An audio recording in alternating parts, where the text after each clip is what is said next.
Bendito, bendito nuestro Creador, bendito el pueblo judío, bendito el pueblo evangélico, bendito aquel que hoy vuelve al eterno en Cristo, en el Mesías.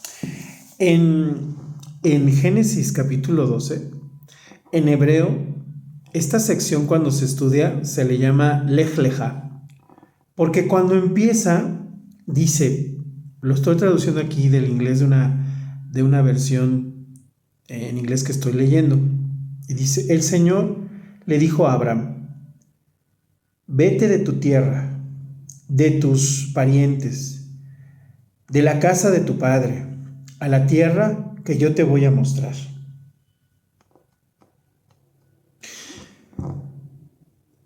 La sabiduría de los maestros judíos enseña que Lej Lejá literalmente quiere decir como vete de ti, vete, vete de ti. Hay palabras ya en el hebreo que cuando uno las escucha se oyen curioso para el mundo occidental. Se les hace como raro, como si estuvieran mal escritas, pero es que así es como está escrita la Torah. Hay repeticiones de palabras que uno dice, ¿por qué lo repitieron? ¿Por qué no dice nada más vea hacia donde yo te lleve? Sino que ve a ti, vete de ti. ¿Cómo que vete de ti? O sea, ¿cómo me voy a ir de mí? En los versículos mismos nos lo explica. O sea, cuando nosotros estamos arraigados a nuestra familia, a nuestras tradiciones, y tenemos que buscar nuestra propia personalidad, nuestro propio destino, nuestra propia voz, tenemos que irnos de nosotros, de ese nosotros que estaba arraigado al lugar donde estamos y a la forma de pensar del lugar donde estamos.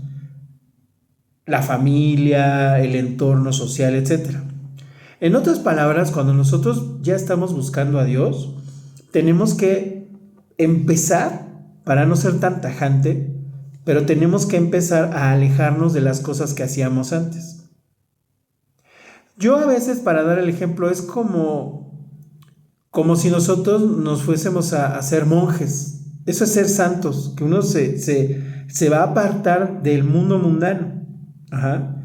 Ahora, al mismo tiempo, hemos aprendido que hay que ser cuidadosos, porque si le imponemos a la persona, ya no hagas nada, absolutamente no oigas nada de música del mundo, no veas ningún programa de televisión, no veas ya tus deportes, no veas a tu familia. Si la persona no tiene el crecimiento en la fe, que el pueblo judío le llama emuná, que es un concepto todavía más fuerte que el creer nada más. Porque la fe como que en español se reduce a, bueno, sí creo en Dios, sí creo en Cristo, pero la emuná quiere decir que creo y por eso hago lo que dice la palabra. Entonces, el concepto es que nosotros sí tenemos que aspirar a ser santos. Uno es santo cuando ya Dios nos habla en Cristo. Ya uno es llamado a ser santos. Yo, por ejemplo, recuerdo muchas cuestiones en mi vida que no me salieron bien. O sea, que podían ser aventuras y cosas así y no me salieron. O sea, muchas cosas que quedé muy mal, ¿no? En muchas situaciones. Y vamos, no quiere decir que yo diga que soy un santo y no. O sea, lo que nosotros nos dedicamos y queremos llegar a las personas que están en el mundo y que no encuentran cabida en las religiones, ¿no? O sea, no tengo nada en contra de las religiones, pero como las conocemos y se abstienen de leer la palabra y se abstienen de acercarse a Dios, acérquese a Dios. Ahorita, ya después veremos cuál es su congregación, porque sí es, hasta cierto punto, sí debe de ser necesario, porque necesita uno estar con personas que estemos pasando lo mismo, ¿no? Es, por ejemplo, cuando son los grupos de alcohólicos o los grupos de personas de alguna adicción. Sirve mucho estar con personas que han pasado por cosas similares, porque uno no se siente solo. Porque generalmente la familia, por más que nos ame y tenga buena voluntad, no va a entender lo que nosotros hemos pasado. Y aunque nuestro sufrir es muy nuestro, es diferente cuando otra persona sí lo ha pasado. Entonces sirve. Entonces, esta lección de Lej Leja dice, vete vete de ti, vete a ti. Vete a ti también es como, pero pues si ya estoy aquí conmigo, ¿a dónde voy a ir? Toda aventura del ser humano, del hombre, implica salir de lo que se le llama nuestra zona de confort. Pero en el sentido de la palabra, en el sentido de que todo mundo, querido amigo, debemos de vivir en Dios. No es el buscar una religión, sino que Dios no es una religión, Dios es, no nada más existe, sino que es, y es nuestro Padre, y es nuestro guía. Y es al principio totalmente incomprensible porque efectivamente no tiene nada que ver con el mundo que estamos viviendo. Pero cuando usted empieza a sentir ese malestar en su vida, es que Dios lo está llamando. Hay personas que a lo mejor nunca van a sentir ese malestar. A lo mejor no son escogidos. Pero cuando uno empieza a sentir ese malestar y empieza uno a luchar con la idea de Dios y se empieza a aparecer la idea de Dios, Dios lo está buscando. No ignore su llamado. Y sobre todo cuando uno pasa por cosas difíciles, tiene uno que buscar a Dios, empezar, intentar, esforzarse, ¿no? Entonces dice, vete de tu hogar. O sea, ¿por qué? Dicen los sabios de Israel que este pasaje, cuando empieza la historia de Abraham, vamos a decir, con esto comienza la historia de Abraham, empieza ya la historia, como que antes es, por así decirlo, la prehistoria, con Noé, el diluvio y Adán y Eva, lo que pasó antes. Y aquí de alguna manera empieza la historia. ¿En qué sentido? En que Abraham no conoció primeramente a Dios por su nombre, él conoció a Dios porque él se dio cuenta, él simplemente ya tenía eso en su ser desde chiquito. Sus papás eran fabricantes de ídolos, vendían figuras de ídolos, ¿no? Vírgenes, ídolos con muchas trompas, varones, o sea, hombres así, muñecos. Y la gente decía, ese es mi Dios, hazme un Dios, le decía el papá de Abraham. Y Abraham ya decía, pero es que, ¿cómo un muñeco va a ser Dios? O sea, ¿cómo me voy a hincar ante una cosa que tú hiciste, papá, si la estamos horneando? No tiene lógica eso. Bueno, pues sí, hijo, pero es mi negocio. Y Abraham no estuvo a favor de eso. Abraham decía, es que Dios es el Todopoderoso y precisamente pues no tiene forma y no lo voy a entender porque es Dios. Pero él ya tenía esa conciencia en él. Y Abraham ya sabía que había que respetar a la mujer, que había que tener una sola esposa. Sí, hay una ocasión donde vemos que tiene otra esposa. Eso también tiene que ver con cuestiones culturales. Pero Abraham no estaba buscando otra esposa. O sea, Abraham no tenía ojos más que para su esposa. Ya llegaremos a ese punto. Pero la cuestión es que Abraham ya estaba guardando la Torá sin que existiera todavía la Torá escrita, la Biblia. Toda la Biblia se conecta desde Génesis hasta Apocalipsis. En realidad no son dos libros diferentes. Es una misma historia. Entonces Abraham así le dice, yo te voy a hacer una gran nación. Yo te voy a bendecir, le dice el Creador. Yo voy a hacer tu nombre grande, grandioso. Yo voy a bendecir a los que te bendigan. Y yo voy a maldecir a cualquiera que te amenace. Que en otras traducciones es maldeciré al que te maldiga.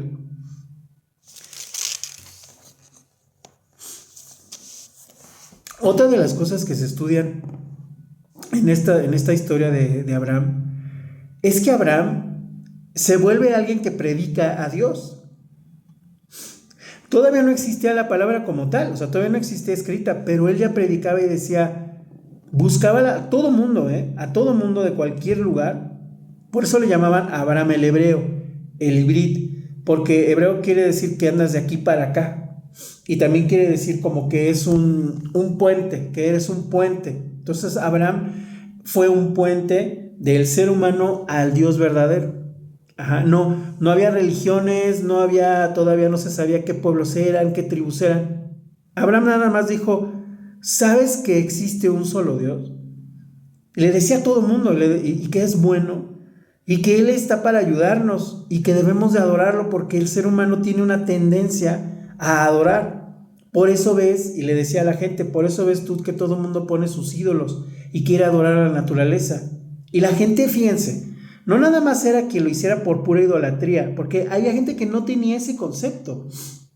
Como hoy hay religiones que dicen, no, nosotros no tenemos idolatría al hincarnos ante un muñeco, y no lo creen, o sea, sinceramente dicen, no, no estoy haciendo idolatría, pero sí lo es, porque claramente lo dicen los 10 mandamientos y dicen, no vas a tener una imagen de mí, ni siquiera que me represente.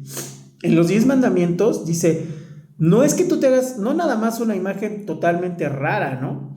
De algún animal o de alguna figura extraña, de un amuleto o cosas así, sino que las personas podrían decir, no, es que con esta imagen yo estoy representando al Dios único, o sea, no estoy pensando en otros dioses. Bueno, pues eso tampoco.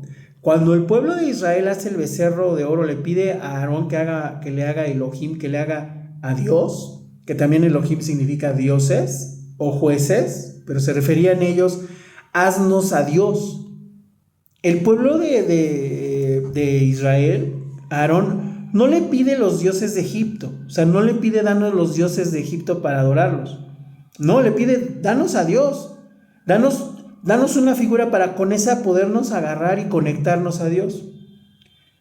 Eso está mal también, o sea, porque no debemos de agarrarnos de cualquier cosa, de cosas físicas para llegar a Dios. ¿Por qué? Porque ese vehículo físico somos nosotros y Él nos hizo con sus manos. Después dice, Abraham entonces empieza a decirle palabra a todo mundo, ¿eh? Por eso Abraham dice que él fue justificado por la fe. O sea, nadie le enseñó hasta que le enseña el propio Eterno. Pero él ya lo tenía en su corazón. Claro, ¿quién se lo puso en su corazón? Dios el Eterno, ¿no? Eso es lo maravilla. Seguiremos hablando de esto porque ver la historia del llamado Antiguo Testamento, que en realidad el Testamento sigue siendo uno. El Testamento es un testimonio. Ajá. Y un testamento vivo, o sea, un testamento no nada más es de que alguien muere, sino un testamento es un testimonio. Esta es la palabra de Dios y sigue siendo vigente, y qué alegría que lo sea.